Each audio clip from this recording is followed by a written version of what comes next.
Welcome to the Harmony Principle podcast. I have a wonderful guest with me today. Denise is a celebrant storyteller and spark plug for the soul. Through her video events, speaking, and writing, she encourages audiences to celebrate life, death, and everything in between differently. Welcome to the Harmony Principle podcast, Denise. So happy to have you here today. I'm very grateful to be here. Thank you for the invitation. This will be great. Yay, awesome.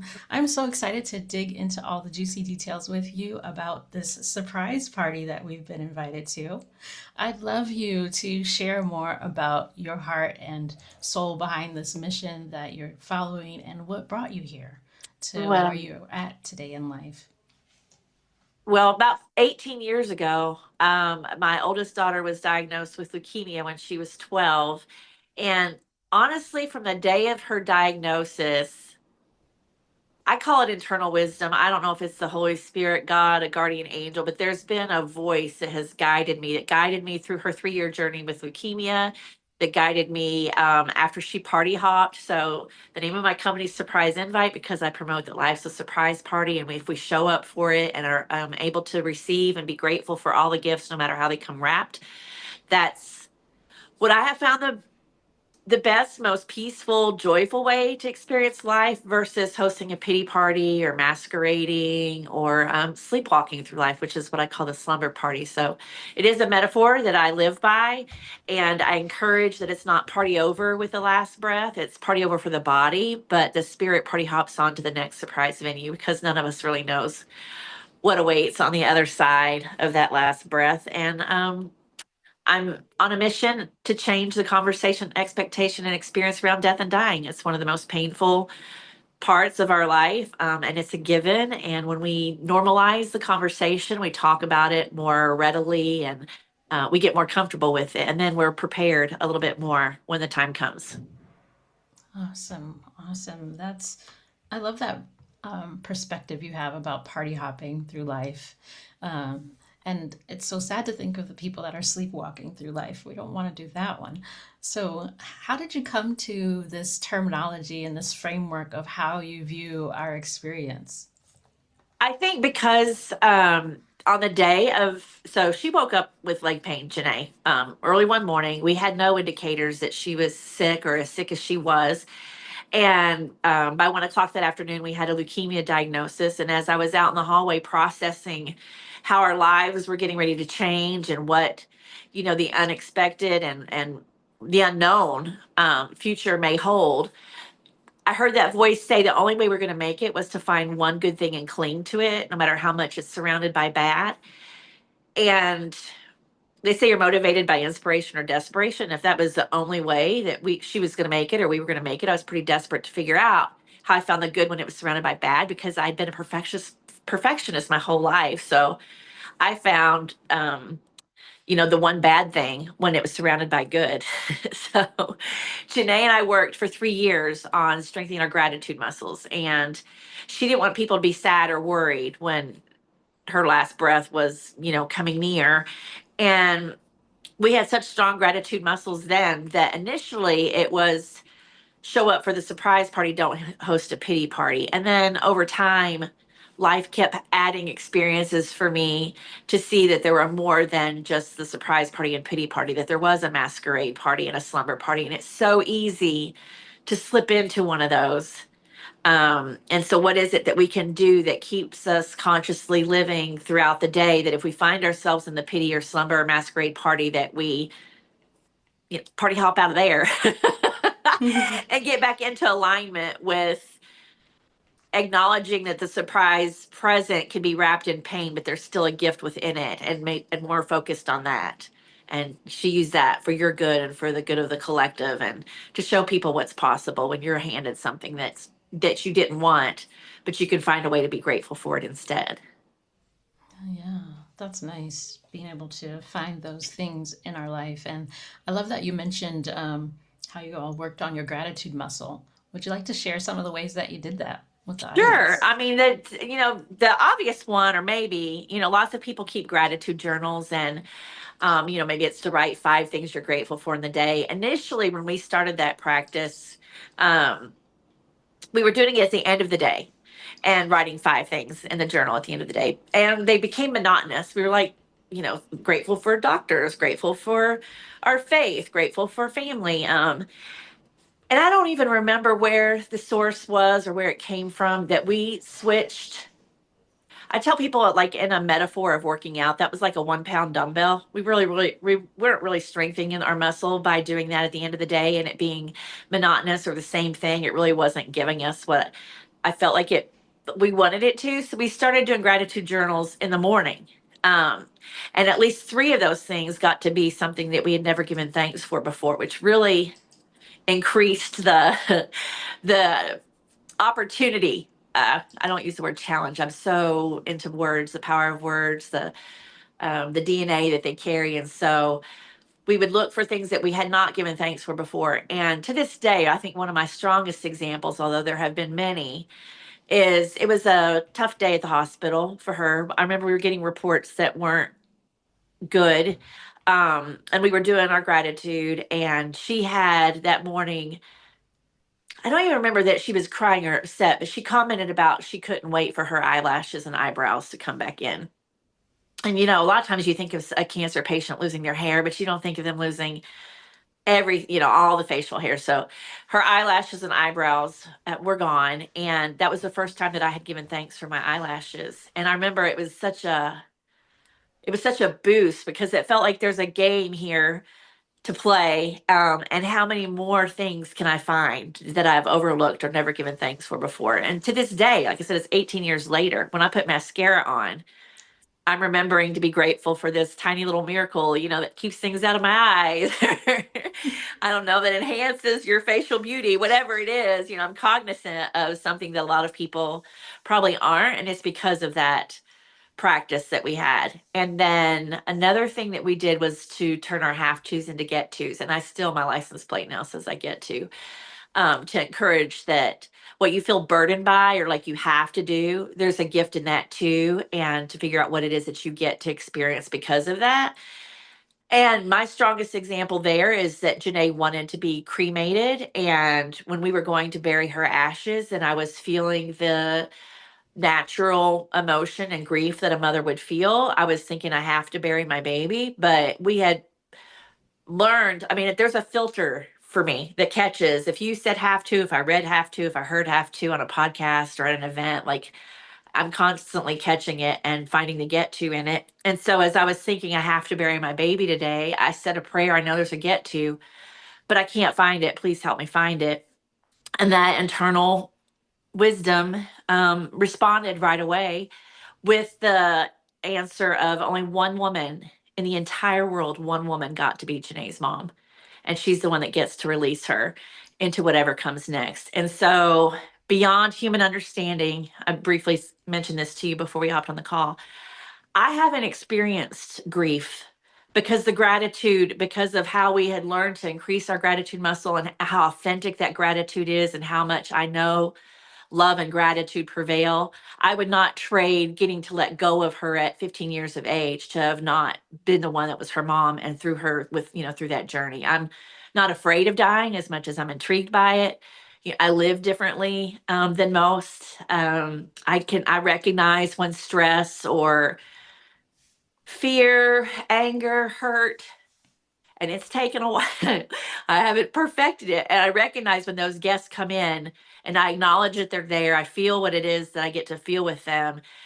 And as quickly as I can, I go sit with joy and gratitude and bliss and creativity and fun, so that I really am enjoying the surprise party more than affected by the party crashers. So Yeah, I love that. That is so magical that you got to be her mom and got to be the one to release her. And how long has it been since Janae party hopped? it's been 18 years. Mm. So it's been So a you've long had, time. And I haven't stayed, like, there have been seasons in my life since then that I fell into the slumber party, that I fell into the pity party. That's why I'm saying it's going to happen for all of us. I mean, that's part of the human experience, is that we have things that we don't see coming, and maybe we don't navigate as well as we could. But I think these practices with the gratitude, with conscious living, I mean, I have alarms on my phone now, that go off throughout the day. They're personalized labels with a personalized song that, keep me. The one that's popping in my head right now, that's like at 3:33, it's "Don't Worry About a Thing." Just in case in the Mhm. afternoon I get into some mode about, I don't know if it's a bill, if it's a person, or you know what I mean, to snap me out of fixation on something that I can't control, or tapping into faith more than fear. At 111, it's Megan Trainor, "I Love Me," just because it's fun and silly and it's an afternoon pick me up. So in the morning, it's India Ari, "I Am Light." Like, they're more spiritual in the morning and in the afternoon, but they all go off throughout the day. And it is, you can be like sleepwalking through your afternoon, just how it is in the afternoon. Um, and don't even need to hear the whole song, just the first couple seconds, come up, and you're awake and you're grateful and you're having fun again. Whatever. But music is life to me. So I do use that to keep me. I have lots of different playlists for whatever the mood. When I'm in the car. Last week I was with a senior client, and they had a home caregiver, and she said something about, "Your commute's 30 minutes. Oh my gosh, I would hate that." And I was like, well, it's 30 minutes in a car, but I'm reminded that I have my own form of transportation, and that I have music that I can queue up myself, or a podcast. I live near Louisville, Kentucky, and there's a bridge to cross from Indiana to Kentucky. A lot of people don't like crossing the bridge. And so I said, that bridge is a means for us. If we're crossing the river, we're on our way to education, entertainment, employment. And so instead of thinking I have to cross the river, let's think about what it is that we're getting to go experience because of it. And she was like, wow, I don't have anybody speaking that into my life. And it takes practice, and you get stronger, and it becomes more natural for you to seek the gift when it might have been harder before. Yeah, those reframes in life are so very important. Definitely one of the places that I start with my clients because I do health coaching. So a lot of times people think about their health, they think about all the dieting and all the things they have to get rid of, and they can't do this and they can't do that. And it's like, well, let's think about what we get to do. What Yeah, can you do? You get to add more water and hydration to your life, and you can be juicier and fuller and fresher. And, like, let's look at what we get to have. And then right. the other things will fall away on their own. This is what usually Well, I'm happens. like, You don't. stay fixated on the reward. If you're Mhm. fixated on what the reward is, then you're maybe easier to accept the steps that you get to take to acquire Mhm.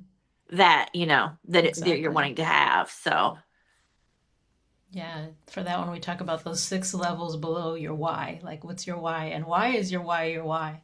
And then when you can hold on to that, it's a lot easier to keep moving forward and doing those things that maybe you kind of don't want to do, but eventually you get used to them and they're just part of mhm. everyday life. So, with your gratitude journals, I think I remember seeing something where you were talking about um, like little jokes or funny things that you wrote down for each other. Oh, so that's a happy book. Oh, So fun. it's kind of, I mean, it's a little different than a gratitude journal. It does require that you enter, you put entries in it. And it's good if you're making entries on a regular basis. But yeah, I just did that reel a couple days ago because I ran across and I have multiple journals that have happy entries in them. But the concept is that you have a book where you have listed a litany of things that have made you laugh or giggle, and maybe just a small little catchphrase is going to help you remember that. So on a day maybe that you're not happy, or that surprise party doesn't feel so wonderful, you can go get your happy book and simply reading lines and having memories of things that made you, laugh out loud, or cry because you're laughing so hard, or just, there was a whole different. Some of them are cute little chuckle, and some of them I really do remember that moment and how hard we were laughing. I think one of the ones that I read in that reel was so we had gone through her bone marrow transplant, and we got to stay in a hotel that was right near the hospital before we were able to come home. And this was in Cincinnati. It's a couple hours from here, from our what we call home.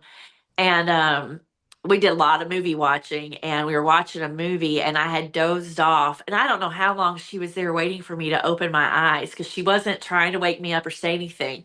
But when I opened my eyes, she was like right in my face, and I jumped and she giggled and we laughed, and she had such a funny giggle anyway. But yeah, that was in the happy book. And so, that took me back 18 years to that cute little memory. And so, it's another tool or another thing to have for your conscious living so that you know what to do when you want a shift in your energy, when you want to shift out of the pity party or somberness into something lighter. That happy book is a good way to do it. Nice, I love it. So we've got happy books and we've got gratitude journals now.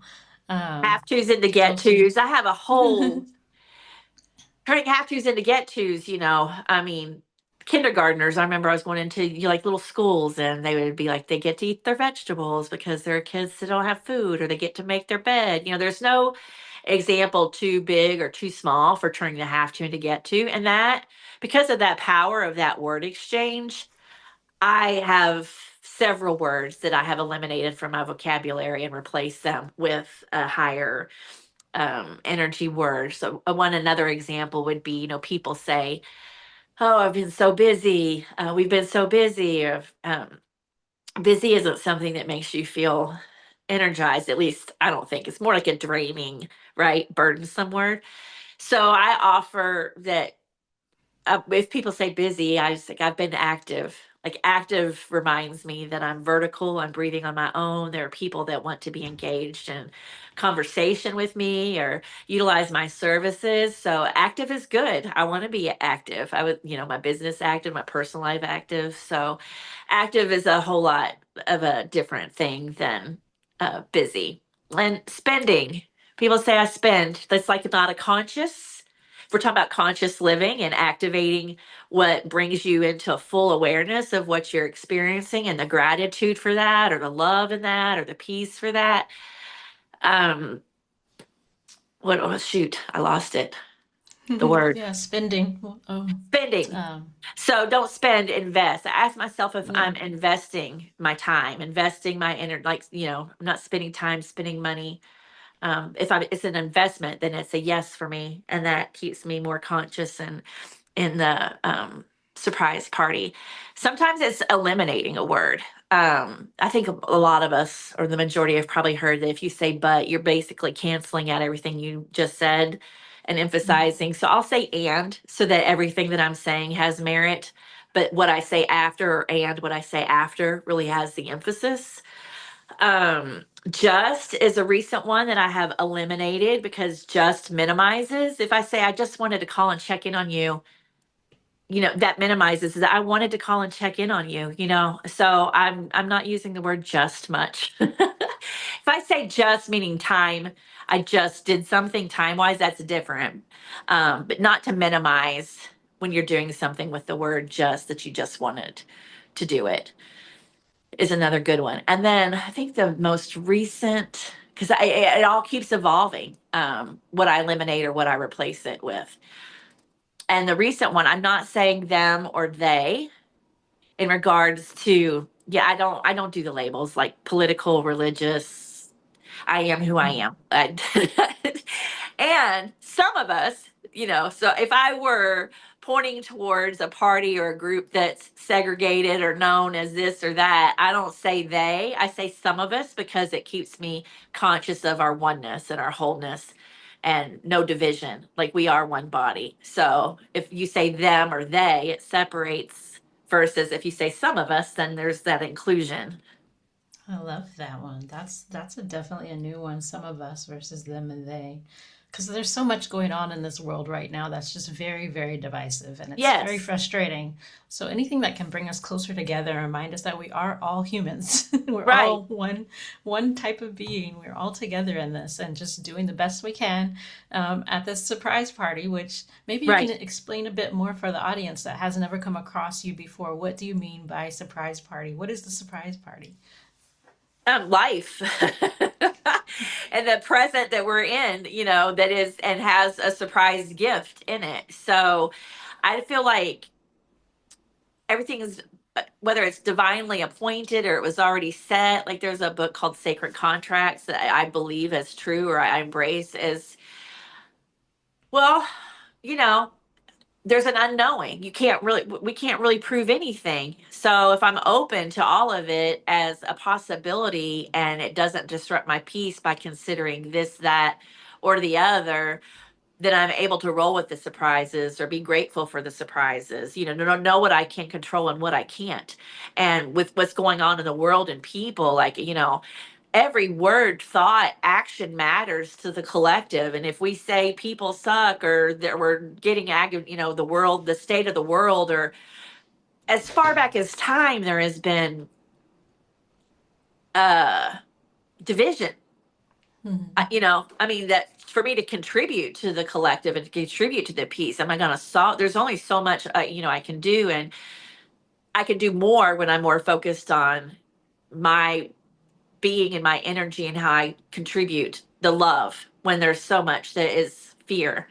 I remember reading years ago, like if it's either there are only two real emotions, it's love and fear. Everything else is, stemming off of that. And anger is a byproduct of fear of being wrong, fear of losing control, fear of being abandoned, fear of being hurt. Like the anger is rooted in fear in some way. And to ask those questions about what can I do and where can I contribute peace and love when so many people aren't actively doing that is the question. Um, as far as the surprise part, I feel like it's unending. Somebody yesterday said, "Gosh, it's a season of unexplained and unpredicted," and I'm like, "That's all of us." That's life for all of us. Is we are going to be given surprises. In my life, Janae was. I say she was the bachelor's of faith and positivity and perseverance in my life. I had a son who's military that said he came out of the womb a Marine and he just wanted to get on and serve and protect. He didn't want to do high school. I credit him for my gray hair because I had a lot of parent teacher conferences for that one. And then I gave birth to three boys and two girls, and my oldest daughter transitioned from this life to the next, and my youngest daughter transitioned from female to male. And I got to see the beauty of humanity for the one that was dying, and I saw the opposite of that for the one that was trying to navigate and figure out how to live. And oddly enough, that was more challenging and harder. I wanted to be the same inspiring, attached to the hip 24/7 mama bear for Aaron that I was for Janae, and that wasn't possible. It was a completely different journey. A lot of different factors, and I'm happy he's married and happy and living in Paris, and I say living his best life. And it took a lot of perseverance and positivity and faith for him. He's the one actually that taught me about the life being a masquerade party. Like, it's debilitating to the soul to pretend you're somebody that you're not, or to be forced to, lose pieces of yourself in order to make other people more comfortable. And he was the one, I say Janae taught me courage and dying, and Aaron taught me courage and how to live. And neither of those experiences were something that I would have signed on for and said, please give these to me. And they've made me a better human, a better mother, a better person, for having gone through them. And so those are two surprise gifts that are perfect examples of a present that you wouldn't ask for, and being fixated on what the good is and being able to be grateful for them more than jaded or angry or pity, why me? We all came here to experience different things. And the valley, the darkness is as imperative as the light. As an artist, I majored in art, and I tell people, for a photo or a painting or anything to be 3D, there's shadows and there's black. Even though I'm somebody that loves bright colors, it requires all of it to have that real depth of the experience that we came to have. So it's when you accept it as part of it, the surprises, and the unpleasant as part of it, but you're still more focused on what there is to be excited about and happy for, and what you can create, then that's where you're going to enjoy the surprise party over the other ones. I love that. I love that, especially the part about Aaron teaching you about the courage and how to live. Mm-hmm. Um, that's just like a whole nother side of the story and a different experience. And that's what's so beautiful, I think, about parenthood. As a mother of five, that as you're going through your children, like each one is giving you these different gifts and these different experiences because they're such different human beings. Um, and so, yeah, it sounds like a lot, a lot that you have been through and experienced and been able to enjoy and embrace even more so where others allow those type of things to get in the way of them enjoying this surprise party. And it really is about finding the ways to enjoy it, experience it, create, and like you said, your lovely bright colors and the artistic experience. Would you like to share more with us about your artistic side? Well, it's factored into the perspective on how to live. It's factored in, like to my home. My personal brand is the same as my professional brand. I think personal expression, we're all artists, actually. I mean, however we choose to personally express, and it could be through music, it could be through dance, it could be through art. That's another, beautiful thing about free will and individuality, and how diverse that we can all be and what we bring to the table. So it is because of that creative perspective that I offer that life's a surprise party, that death's a party hop, that I have, like I do videos and celebrations to bring that personal expression of that person to life, whether it's a funeral alternative or a eulogy alternative. That's, I'm trying to bring that brightness and that light to an experience that everybody thinks is so dark and heavy and morbid, and we can honor the void of what it's going to be like to not have that life and that physical presence, but we can also know that that spirit lives on in and through us. So that's another thing with words and the choice of words. When people say that Janae lost her battle with cancer, or I lost my daughter, I honor that that's how we're conditioned to speak of it, and I also invite people to see it in a different light, or in a different way. Like, she crossed in the sacred contract, I believe she crossed the finish line of victor and came here exactly to do what she came here to do and experience. I did hear that voice shortly before she party hopped say that her purpose was being served in that way in order for me to serve mine. And so that helped me with the acceptance of, what I can change and what I can't. I can't control when somebody takes their last breath. She didn't want people to be sad and worried and dreamt she was a star in the hospital. So I took that creativity and that theme, sent out a memo. We weren't going to do a visitation or a funeral. We were going to celebrate Heaven's newest star with a red carpet premiere of her life tribute video at the Grand. And that's what kicked off the main services that I'm growing and surprise invite with my business, is people that don't want their loved ones to be sad and worried. The greatest party gift they could leave would be a light, fun celebration of life that brings all of their loves or the essence of them into the celebration. And then if they want, I interview friends and family to give me a word that they would use to describe them and why, and stories. And then I use that creativity, to create their life story or their documentary in a way that's going to be a legacy that lives way beyond them. But it also is, that phrase to give people flowers while they're alive, to give them their flowers. Like, in 2016, I thought I was getting ready to party hop. I don't know if it was the stress of everything combined with an illness that I had, but like I said, I'm not afraid of dying as much as I'm intrigued by it. So I was making peace with the fact that my body and spirit were done collaborating.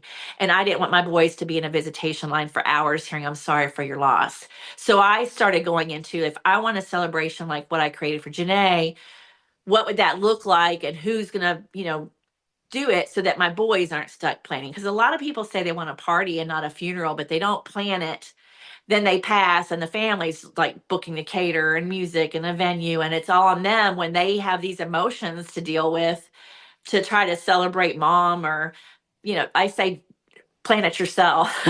Now, have an event planner on the ready. My boys know that the event planner's name is with the insurance information, and all they do is set a date and show up. She knows what my non-negotiables are, what my budget is, the things that I want, for them to experience. And they know too, like, I'm so ingrained in this, that whoever the first son is that finds out that I have exhaled for the last time, that I've party hopped, they don't call the others and say, "Mom's gone, she's dead, we've lost her." They know when they get a call from a brother and hear it's party time, what that means.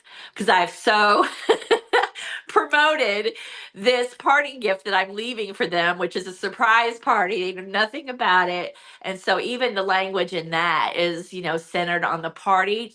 And I've normalized the conversation. They laugh about it. That's what I'm saying. It's a great example. My own example is, the more that you talk about it, normalize it, maybe even make fun of it, make it fun, then it's not taboo. And everybody knows what the plan is. And in creating the video, mine first, and why I promote them and I love doing them so much is I created my whole intention of creating that video was to give my boys something to laugh about, stories they've not heard from people they've not met that are funny or uplifting that they didn't know, before I went and found high school friends from that I hadn't talked to for 30 years. And I remember after they told some fun stories, let me just say the first surprise was when I reached out to these people to participate in this project. And I said, think of a word you'd use to describe me and why, and a story that you would share with somebody that's never met me that's positive, fun, uplifting, because the whole intention of this video is to make people laugh and to, know that I lived a full life and I was cool with it. I always thought I knew the story they were going to tell. Like me and one of my friends from high school, the story that came up for me, and I'm thinking is a story that they're going to remember and tell, was never the story that they told. And it was so fun to go down memory lane and hear these stories that they're sharing and then the laughter around it. And they would keep going. And that, one of them was like, Denise, I remember when and then you always wanted to leave something better because you were a part of it. You were always for the underdog. The world's a better place because she's in it. Like for me to hear all those things was not why I set out to do the video. But what I created to be a surprise for them in the future was such a beautiful surprise to me in the present that I can't watch it and not want to be more of that and feel more of that. So it really pumps life into you to keep going and keep doing. That's something I was going to say a minute ago. It may not be an instant. The gratitude may not be instant. The peace may not come instant. The thing is to be perseverant and know that you can get there as long as you keep trying this or that until you get into that place of alignment where you feel the grace, where you feel the harmony, when you feel the bliss again, or you feel the hope. Like it may not happen instantaneously. There's a season for me after a 30-year marriage that was very, was toxic for the last several years of it. When I was moving out, things happened. I drank, I drove, I injured a woman. And that was the hardest, worst surprise of my life to overcome. And that wasn't instantaneous in me working to get to the place of all these, modalities that I have. And I know if you don't work them, if you don't work them, they don't work. If you slide into the slumber party, which I was that day, just one day, I had done my morning pages and my gratitude the day before. I'd listened to music and whatever the day before. I do believe if I had had these alarms that I have now on my phone, it would have snapped me out of the spiral that I fell into that day in grieving the marriage and grieving the nonprofit that I had, or at Wacky Wednesdays at the time. They had stopped. And so I was in a loop of pity and slumber, and it was devastating to a family and to me for a very long time. Yeah, that's a very interesting part of your story, and I thank you for sharing that with us, letting us know that it's not always, rainbows and sunshine, that we do have, the ups and downs, that, harmony in life, that there's the high notes and the low notes. Right. You have both, but And you can knowing how to keep recover. moving and keep going, yeah, how to Yeah. recover and keep Yeah. moving after that. And you brought up also Wacky Wednesday in there. So Yeah. can you tell us a little bit more about Wacky Wednesday? Yes.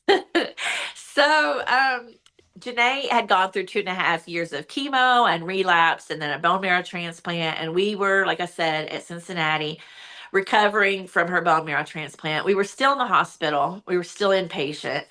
And it was Spirit Week at school. And she was, but actually, it's today. Today is the exact day, February 6th, 2008 was the first Wacky Wednesday.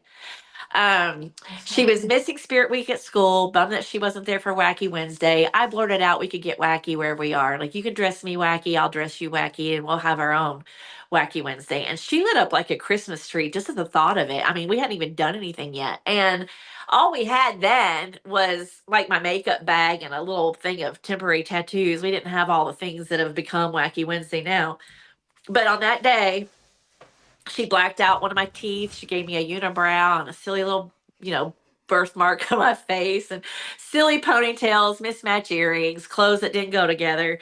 And I had colored her eyebrows, where they were, like two different colors, and put a tattoo on her forehead. And we just laughed all day long at the ridiculousness of how we looked. And when staff came in and saw us, they were laughing. The funny thing is, at school, it's Wacky Wednesday. Everybody knows what it is, and they're all doing it together. At the hospital, there were two of us doing it, and nobody knew why. So it was a little different, and it evoked a different kind of energy and fun. And we decided that we were going to do that each week that we were in the hospital as a diversion of smiles and silliness for us and for the people around us, because, it's a very sick, sad, stressed environment, and us being silly and creating smiles was something that we found great joy in doing and experiencing ourselves. And so we did that for, I think it was maybe a month and a half before she was discharged and we got to come home. And then she relapsed pretty soon after that. And when she passed, it became a passion project for me. And I've been pretty committed for 18 years. Like I said, there was maybe like a 3 year break where I felt like they had ran their course. And if people saw me wacky on a Wednesday and they thought that's the celebration that I created, like it was a one size fits all, I didn't want to confuse people and what I could create for them if Wacky Wednesday was too much of a diversion in that clarity of marketing or messaging and what I do. But they came back and I'm doing them. As a matter of fact, the very first client I had that hired me to do a celebration of life were adamant that I must come dress wacky. And the invitations to the friends of this woman who had party hopped, they all came in tutus and boas and tiaras, and it was a great time. So that was like a little nod, I guess, or a wink from heaven that I can do Wacky Wednesdays and celebrations and find a way, for them to all make sense or kind of go together. But now every Wednesday I get wacky. I never know. I have a closet full of crazy, wacky accessories, and I never know exactly how they're going to come together or what the final look is. I usually have like one item, one accessory that I know I want to wear and somehow create, create a whole look around it and then head out. I tried to get Wacky Wednesdays into the children's hospital like back in the day before we became such a casual culture. There was Casual Friday, and if you went into a workplace and saw somebody wearing jeans, you knew it was Casual Friday and they were participating. Didn't need to know who started it, why, the origination of it.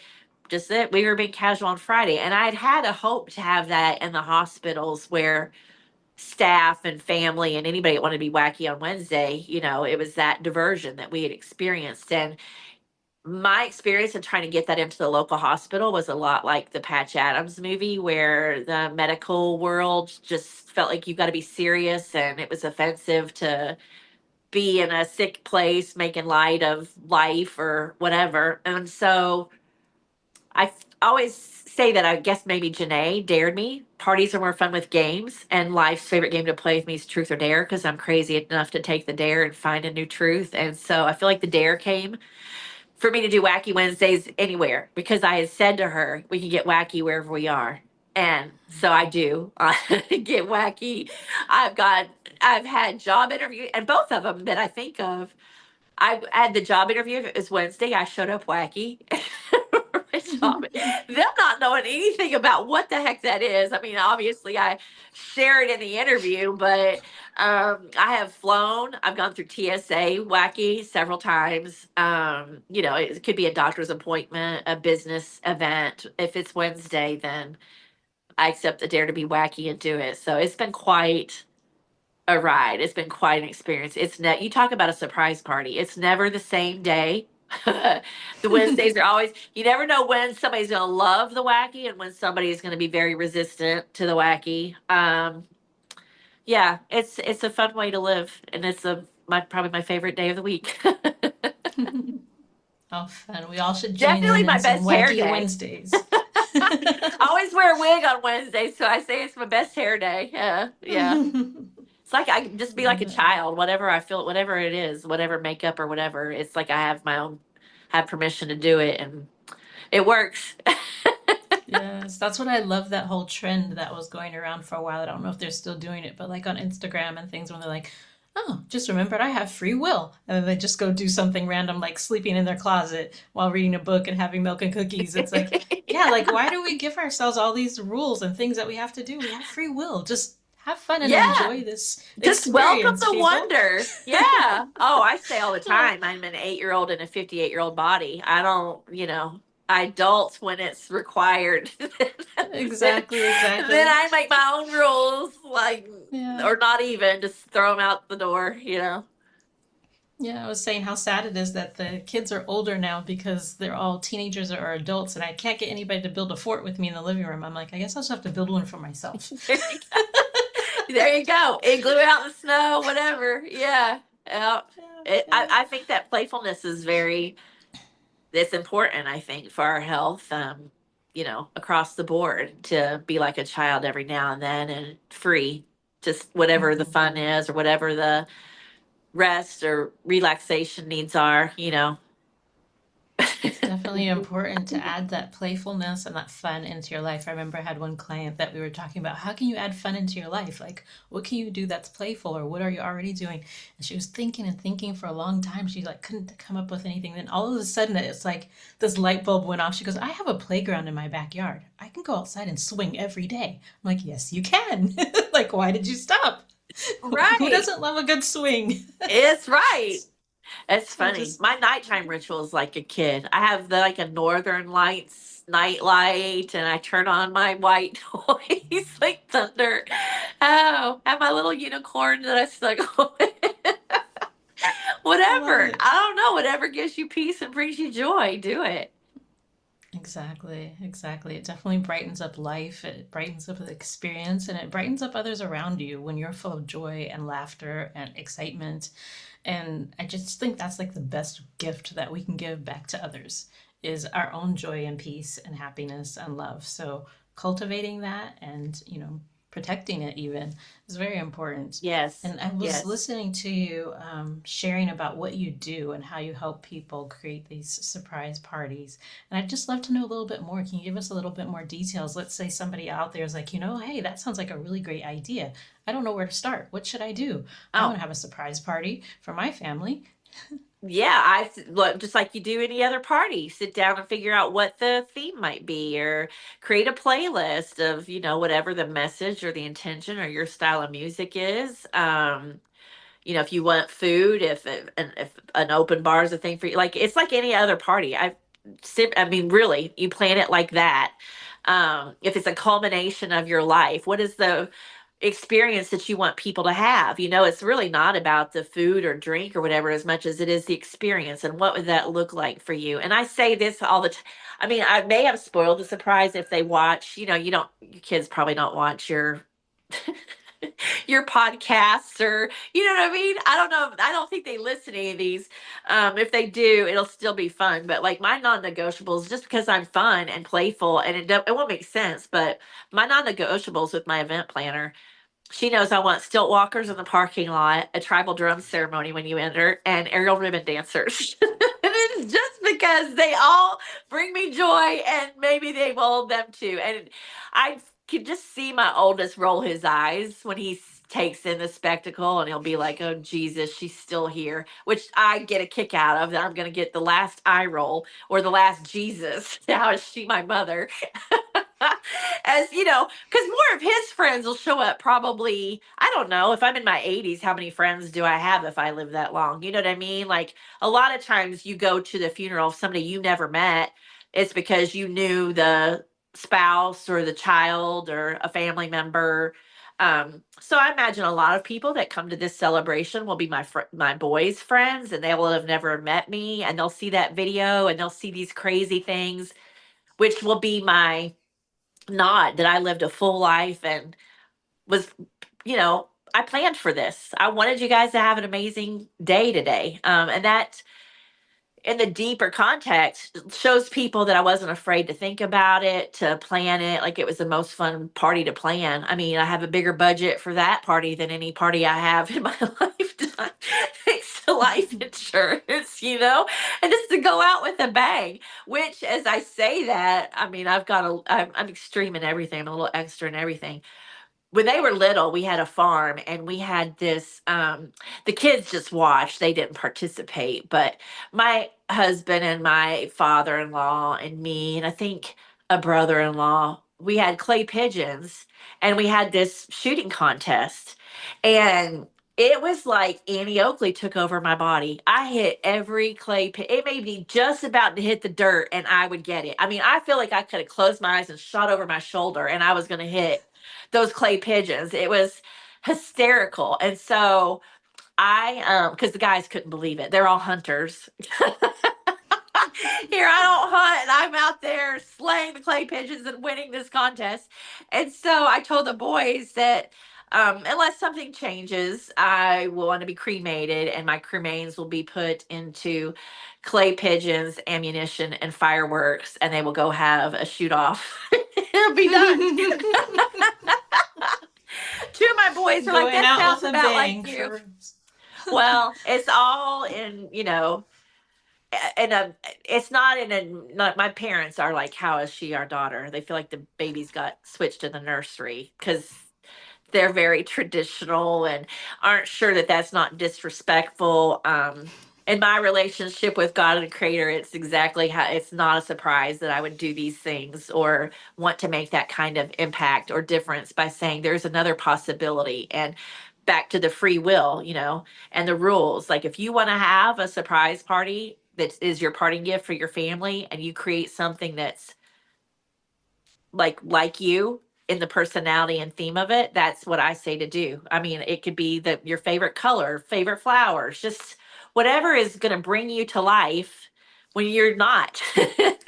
That makes it seem like you're still there for that final celebration, like more fixated on celebrating the life than grieving the end of it. That comes naturally.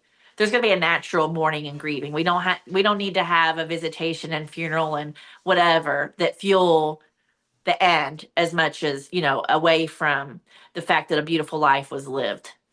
And how can you bring that to the forefront? Yeah. I'm Yeah. always telling them, make sure you pick a good picture. Well, that's the I'm like, other I thing don't that know I why these say. people always pick these terrible pictures of people when they pass away. I'm like, I know that woman had better pictures because she was gorgeous. Who picked this picture? Right. Like, Well, gonna have to like pick your even own with picture.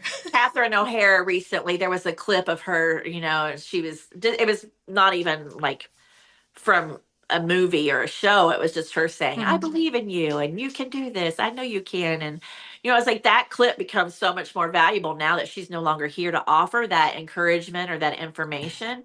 The Hmm. majority of us aren't celebrities that have lots of film clips to pull from. That's why I'm like, do it. Even if you did that on your phone, and recorded a message that you would want, to be remembered, or what you would say to your younger self, or what you would want to say to your grandbabies if you're not around to give them this advice. Like, get that on video now.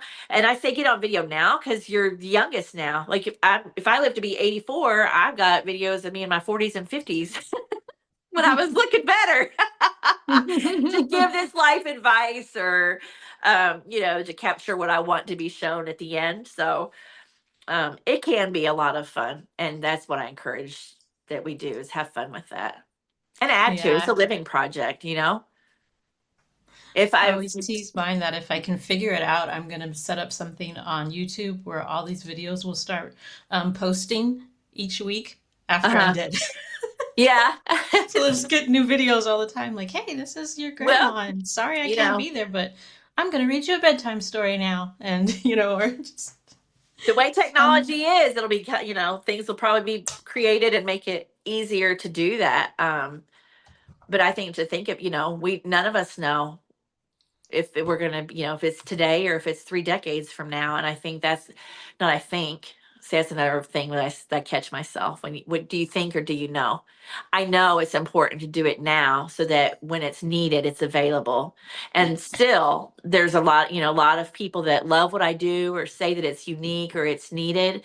Still don't have a sense of urgency to get it in place now in case, I get contacted a couple times. I've been contacted for more than a couple at need, and what I'm creating the person that has passed already, so they don't get to see the video of I'm making the video as a eulogy alternative or as something for the celebration of life, but the person's not getting to hear the stories or the words because it's been waited too late, thinking that there was more time, or to do a celebration of life for somebody.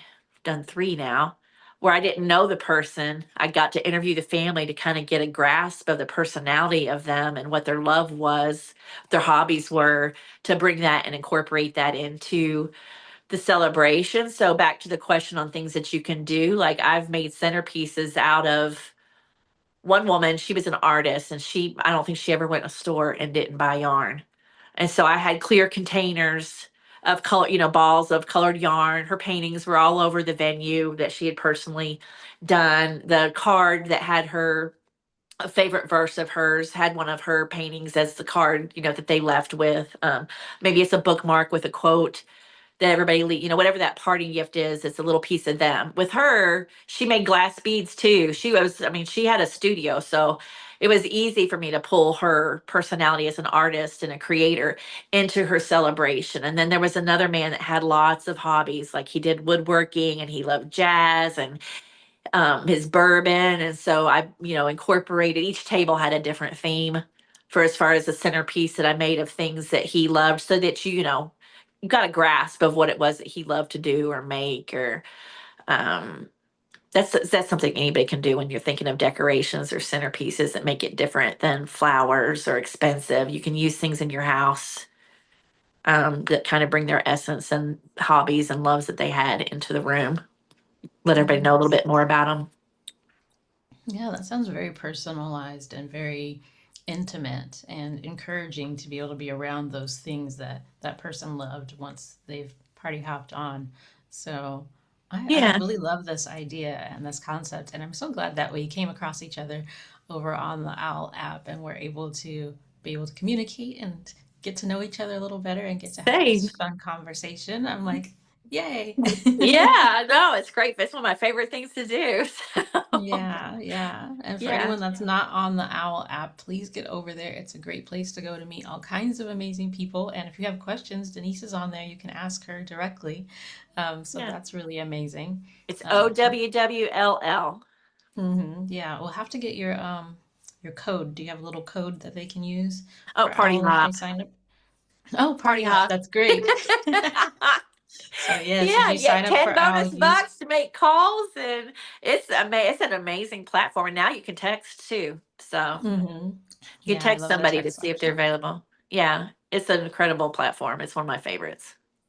It's very, very fun. So our time is coming to an end. I can't believe it. I So know. before we tie up, I'd love to ask you a few things about harmony. So what would you say that harmony means to you? Oh, alignment, integrity. So I think, when you're living consciously or with intention, you whatever you say or do could look a certain way or fake people out, outside of yourself. I think to know that your source is within, and to make sure that, like you said, that you're protecting that, and honoring that. And what does that look and feel like? And it's going to be different for everybody, but for your own harmony is to know that you're in alignment with your soul and a higher calling, and being of integrity in the way that you respond to that. And then it's a very natural space to hold. Definitely, definitely. And you've already given us a bunch of these, but one question that I've been asking every guest, as long as I get time to, is what's true, what used to be true for you that isn't anymore? Oh, well, the outsource that my peace and happiness and that approval was like from out there somewhere, whether it's family or friends or a business community. Um, what used to be true for me is that I needed validation or approval outside of myself versus tapping within. Like now, I would say anybody that's known me, even back in school, I'm headstrong and always march to the beat of a different drummer. But maybe, or absolutely, in the past, I was probably more affected by what other people thought. And it's only it been like in the last couple few years that I've gotten past what other people think, and like, am I at peace? Do I know, it's between me and the creator, and do we know why I'm doing what I'm doing, or do we care what other people think? As long as I'm not hurting somebody, which other than that one day, my whole life has been about helping people find happiness and to heal. So, what does that look like? And I don't need to go ask somebody else what that is. It's like to go, within, to honor that within and to know it's right here. So that's why I say no a lot more now. I don't use the words think or hope or like I ask myself, what do I know? And then I move from that instead Mm-hmm. of, a doubt or wondering or thinking. I mean, I think curiosity is great. Um, but that harmony and that integrity, like from right here and listening to that I don't know that we do that regularly. I think we listen to all the outside chatter more, outside influences more.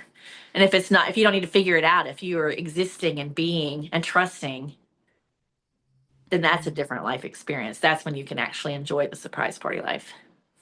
Yeah, definitely. I love that. And then, if someone were to take away maybe three things from this conversation, what would be the top takeaways or key things you would like them to leave with? That there's nothing bad. Everything can be used for good. Um, the surprise present is not always comfortable and joy filled, and it is possible to find something good within it and use that and be grateful for that. Um, I think, like I said, whatever the practice is for conscious living, like morning, afternoon, and evening, what is in place where you're asking yourself with that internal question, if you're in alignment, and if you're not, what would it require for you to be living from a place of peace and gratitude and joy. And like I said, I do morning pages in the morning, gratitude journals. I have the music alarms going off through the day. I have a thing at night where I'm more cognizant and grateful, like looking back over the day, going to bed, grateful for another day lived, waking up for another day, So definitely use conscious living and the gratitude. I mean, love and gratitude prevail over everything if we pivot towards that over all the other emotions and things to feel. Mm-hmm. Not Yeah. spiritually bypassing them. I'm not saying do that. You can honor that, but always be like, my favorite guest or love and gratitude. What do I do to feel the love and gratitude today and feed that more? Yes, yes, I love it. Love is like my favorite thing. It's like, what are we here for? Love. Like, Uh just huh. experience, give, share, love. Like, let's just do that. It's like the best part. Mm-hmm. Um, and then I know that you had some cards that you've created. I don't think you've had a chance to share We with did us not about the talk about cards. them. So I'm very excited. Now, these are 18 years in the making, too. So shortly after Janae Party hopped, and I was part of the health and wellness team, and the leader of that was like, Denise, people want to know how you're staying faithful, how you're staying positive, perseverant. Like, you need to write, and this was before social media. And so the framework that came to me from that divine wisdom again was to, think of things from A to Z of better living every day in every way. And so the first A was to accept and appreciate adversity, and the B was believe in better, and the C was commit to change. And they're very easy to rattle off or to live from. Ask myself, which one of these can I do? Like, if you're stuck or you're not feeling bliss or you don't feel the harmony or alignment, like, these cards were something that I felt like could help people. I wrote the A to Z's 18 years ago, but I only created the cards last year, and I have my first draft of the guidebook that kind of helps like give you an activation invitation so that you can put into action what it would look like to accept and appreciate adversity. Like, what is something right now that's you're knocking up against, that instead of resisting it, you could receive it and rise from the ashes of it, or whatever that might be. So yeah, I'm working on this and really excited about the conscious living deck of living better every day in every way. Yeah, awesome. Did you still have that card that you shared with me earlier? What was Yeah, it? The image? so interestingly enough, so the funny thing is I created the first A to Z's 18 years ago. And then when I was creating the deck last year, initially I was thinking I was going to have two cards per letter to have a deck of 52. And I was thinking there would be two cards for accept and appreciate adversity, or for two for believe in better. But once I started creating the cards, I wanted two different sets of A to Z's. And the one that I had created for H, the first one is to heal with honesty and humility, and then the companion card, or the pairing for that, is to haste and harmony. I love it. So That's so yeah, nice. they're very cool. Yeah. So that was so neat seeing that earlier today before we got started. I was like, here we go. We got some One of more those little harmony divine involved. dots, I call them Yes. divine dots. They just line up. That's another way that you can see if you're aligned. You pick up little symbolism and little dots here and there. They're, saying you're on the right path, or, this is good, keep going. And yeah, Hmm. that Ace and Harmony card was nice this morning to be like, Yes. ah. It was very nice. So it's like, I love that. Perfect. So connecting the dots. That's what we did Yes, today. very good. Always fun. So definitely in the show notes we'll have information so that you can get in contact with Denise on Instagram and LinkedIn. And then also you wanted to let them know that um, they could reach out to you. Do you want to Yeah, share if that a they little bit? follow me on Instagram and message me a Harmony, then I will send them the digital cards and guidebook as soon as I have them done. Awesome, awesome. So if you want to get a digital version of the cards in the guidebook, please reach out to her and connect with her in the information that'll be in the show notes. And I think it's actually pretty easy to remember. What is it? Surprise party. That's your Instagram and your A LinkedIn, I surprise believe. invite. Surprise invite. Yeah. So Uh-huh. if you want to check before I get to type it all in there, look for her at Surprise Surprise Invite. invite. Yeah, that's Yes, everywhere. awesome. Well, it's been beautiful having this conversation with you today, Oh, Denise. you Thank you too. to Thank everyone that you. was listening and watching live and everyone that catches the replay. Please feel free to put any other questions or ideas in the comments. We always come back and check the comments and go over all of those things. Did you have any other final parting words before we close out today? I just make it a fantastic Friday, since that's the day that we're airing this, and I'm here to support and celebrate anyone who needs it. So do connect with me. I'd be happy to be there for you. Awesome. Beautiful. Have a beautiful day, everyone.